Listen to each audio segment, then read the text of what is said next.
Hi everybody, Avery and I are here today to read you one of our favorite stories. And actually, I always start the year in my fourth grade classroom by reading this book because I just think it has such a great message. And so we wanted to read it to you today. And while we're reading to you, I do want you to think about, how God really plays a role in what this story is trying to tell you, because I think all of us, it's so important that we are kind and caring to all people and really watch how our words affect people. And so I know that's a really important thing that God wants us to do each and every day, is be kind and caring to all people and really think about how what we say can really hurt people or make people happy. And so I think that's a really important message. So we're going to read this. We're going to read the page and then show you the pictures just because the pages are kind of long. And then we'll just talk a little bit about it at the end. This book is called Mr. Peabody's Apples. And it's actually written by Madonna. As kids, you probably don't know who Madonna is, but your parents probably know who Madonna is because she is a famous singer back in our day. And so that's another reason I think this book is pretty cool, because has a pretty good message and written by someone that a lot of us know. All right, so I'll take it away first. All right. In the town of Hattville, which was a very big town, Mr. Peabody was congratulating his Little League team on a great game. They had not won, but no one really cared because they had such a good time playing. Mr. Peabody was a history teacher at the local elementary school, and in the summertime, he dedicated every Saturday to organizing baseball games with other schools. Billy Little, who wasn't a very big boy, was one of Mr. Peabody's students. He loved baseball more than anything, and he thought Mr. Peabody was the greatest. After each game, he would always stay to help pick up all the bats and balls, and when they were finished, Mr. Peabody would smile and say, "Thanks, Billy. Good job. I'll see you next Saturday." Here's the picture.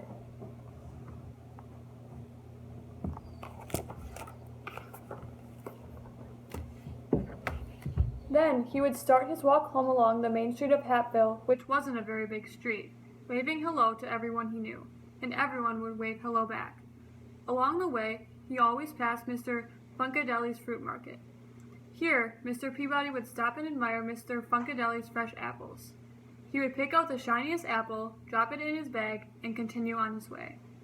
Across the street, Tommy Titlebottom watched with curiosity as Mr. Peabody walked away with the apple. "That's strange," Tommy said to himself.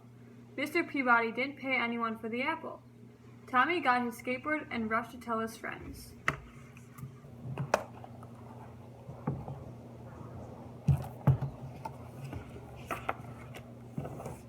The following Saturday, Mr. Peabody's team played another game, and they lost, as usual, but no one seemed to care because they had such a good time playing.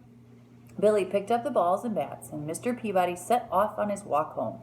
He waved to everyone he knew, and they waved back. Once again, he stopped outside Mr. Funkadelli's fruit market, picked up the shiniest apple, dropped it in his bag, and continued on his way. Across the street, Tommy Titlebottom and his friends watched Mr. Peabody, and they were amazed at what they saw. Mr. Peabody had not paid for his apple. They couldn't wait to tell all their friends, who told all their parents, who told their neighbors, who told their friends in the town of Hattville, which wasn't a very big town.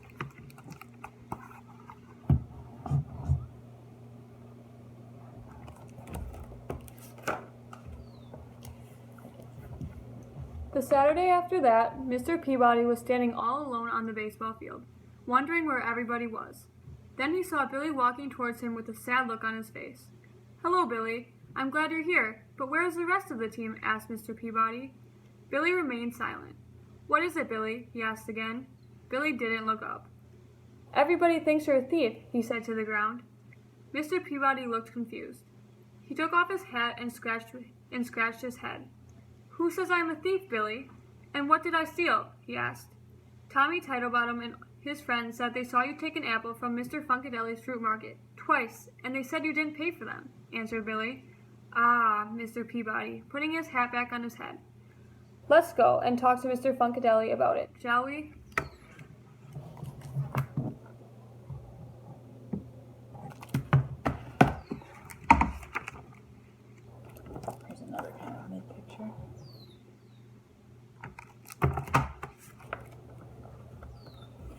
They walked down Main Street, which wasn't a very big street, and Mr. Peabody waved to all the people he knew, but now some of them did not wave back, and some pretended they did not even see him. They finally arrived at Mr. Funkadeli's fruit market. Out popped Mr. Funkadeli, who said, "Hey, what are you doing here, Mr. Peabody? Why aren't you at the game?" "There wasn't a game today," said Mr. Peabody, "and I was wondering if I could take my apple earlier than usual." "Sure, why not?" replied Mr. Funkadeli. "You pay for them every Saturday morning when you pick up your milk. You can take them whenever you like. You want the big shiny one, Mr. Peabody?" Mr. Peabody took the apple and smiled and offered it to Billy. "I would like to take the apple, Mr. Peabody, but I have to go and find Tommy and explain everything," said Billy. "When you find him, ask him to come over to my house. I would like to speak to him too," replied Mr. Peabody.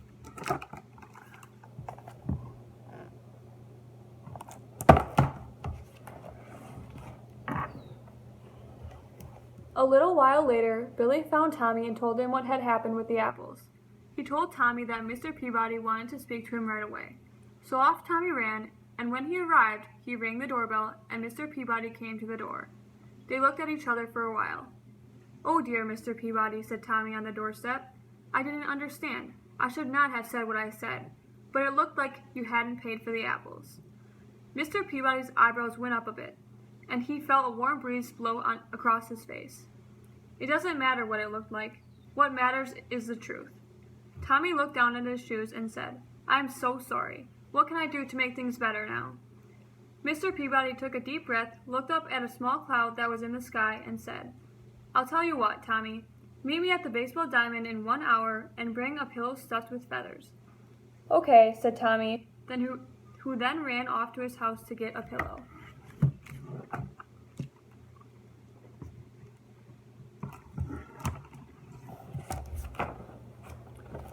An hour later, Tommy met Mr. Peabody on the pitcher's mound. "Hello, Tommy," said Mr. Peabody. "Follow me and bring your pillow." Tommy followed Mr. Peabody to the top of the bleachers, wondering what this was all about. "It's a windy day, isn't it?" asked Mr. Peabody when they reached the top.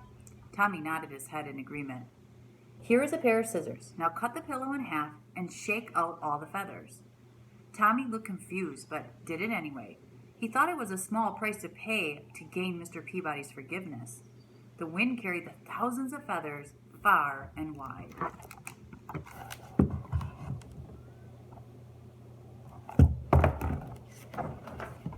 Here's another photo.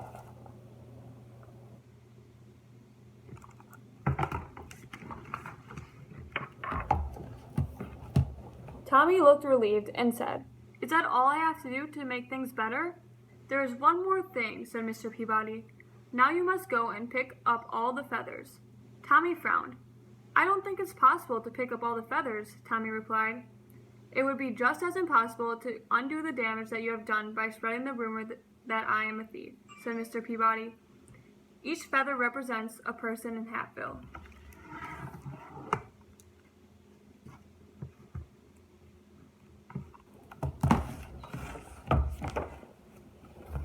There was a long pause as Tommy began to understand what Mr. Peabody was saying. Finally, he said, "I guess I have a lot of work ahead of me." Mr. Peabody smiled and said, "Indeed you do. Next time, don't be so quick to judge a person, and remember the power of your words." Then he handed Tommy the shiny red apple and made his way home.